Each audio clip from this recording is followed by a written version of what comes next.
The 2012-13 year was a year of action, one in which battle lines were drawn and members responded.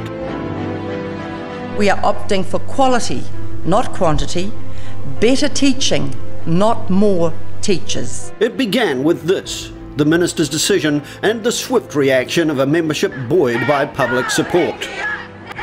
As the morning wore on, the face of the protest changed. Teachers left to get to school on time, and members of the public slowly arrived, joining in after they'd heard of the protest in the media. Teachers can rest easy tonight. Class sizes won't be increasing and teacher numbers won't be cut. We are reversing the decision in respect of class ratios. So this is a complete back down? We are reversing the decision The minister's back down dented the public's confidence in both her and her government's education policy.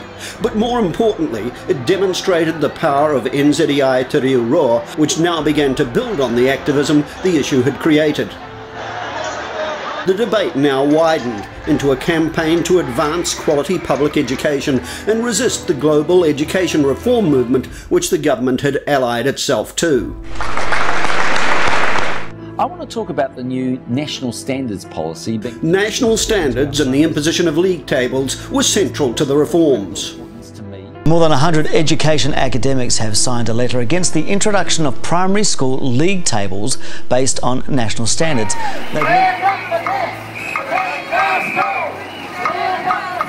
Stand up for kids, protect our schools became the slogan which galvanised the membership to levels of activism not seen since the pay parity battles of the 1990s.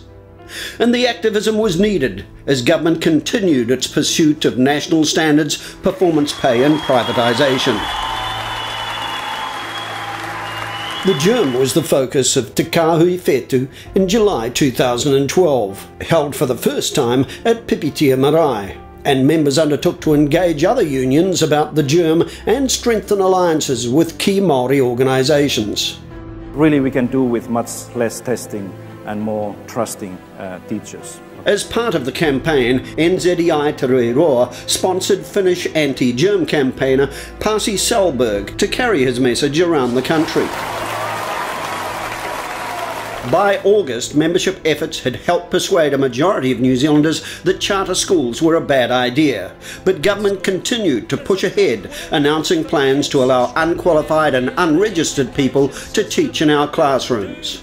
Charter schools will set their own curriculum and term dates, and they don't have to hire registered teachers. Educators and academics say it'll put Māori and Pacific students at risk. We begin with the shambles that is Novapay. We're not overstating this, it is a farce. A complete and utter cock-up of a magnitude that is becoming more and more absurd. In September, Novapay was launched. The fiasco that followed placed enormous pressure on schools and further damaged the public's confidence in the minister while growing sympathy for teachers and support staff. NZEI Te Riu Roa played an important role in gaining a government agreement to grant an interim support package to schools. The issue remains in the media a year on.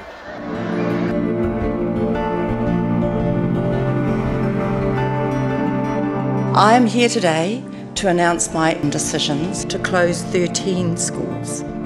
Another 18 schools will be involved in mergers of some kind. In the same period as the Novapay debacle, the battle to save Christchurch schools was at the forefront. The plan to close or merge 31 schools was made in September, signalling a ministry intention to radically reform schooling in the city. NZEI Te Riu Roa responded with a Listen to Christchurch campaign, and at the Christchurch November Paid Union meeting, a vote to strike against the government's plan was carried.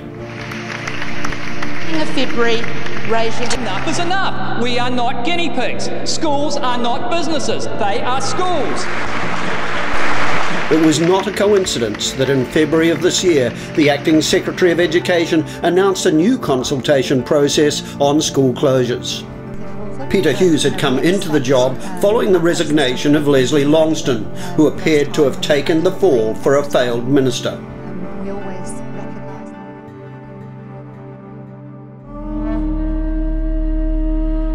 In the meantime, Miro Māori members have been active, flying the banner of educating Māori for success at various hui, including the Waitangi celebrations in February and the April Ahure in Ruatoki. At both events, they engaged in conversations about the germ, particularly with young mothers. They're the newest, best idea from centre-right political parties. Charter schools, private schools without the fees. And now they're here. By 2013, charter schools had become a central issue. NZEI Te Riu Roa worked with PPTA to generate more than 2,000 submissions opposing the legislation and persuaded opposition parties and United Future to vote against the bill. This and the anti-germ rallies in April were in part responsible for lengthy delays in the rollout of the charter schools agenda. Meanwhile, on the national standards front, the new PACT tool became a focus. Treasury papers revealed that the tool would be used to make judgments about teacher effectiveness and school resourcing. And in March, the NZEI Te Riu Roa Principals Council warned schools not to engage with the PACT. By August, the Minister was stepping back from making the tool mandatory for schools. The Stand Up for Kids campaign bore fruit in May 2013, when the primary negotiating team reached a settlement with the Ministry. Alongside a salary increase, the introduction of the Advanced Classroom Expertise teacher role established a new first step for a career pathway based upon recognition of professional expertise rather than unfair performance pay. What you need is some really high quality teachers and an environment that is engaging for children. Earlier in March, NZEI Te Riu Roa had launched the Best Start campaign, a response to government cuts to early childhood sector funding and attacks on teacher professionalism. The campaign was launched with a video, which has raised the profile of NZEI Te Riu Roa in the sector.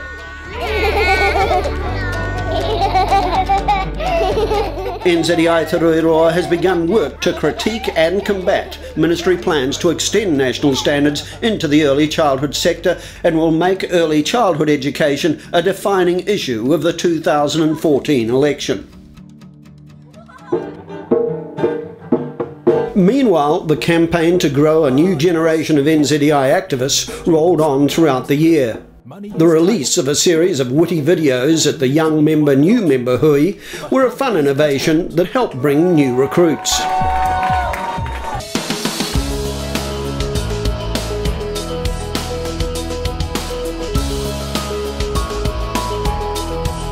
The other video to be launched in the year was to promote the value of support staff and the importance of a living wage.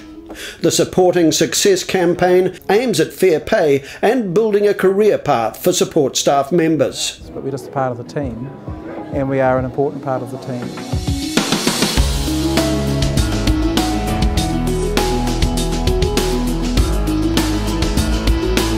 The goal of NZEI Te Riu Roa to enhance its role as a professional leader resulted in the creation of the Centre for Educational Excellence.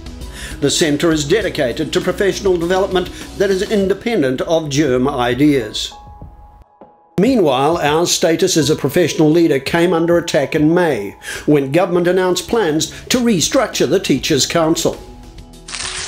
The restructure may substitute members currently elected directly from the profession with 100% ministerial appointments. Changes may also extend the role of unqualified and unregistered people in our schools.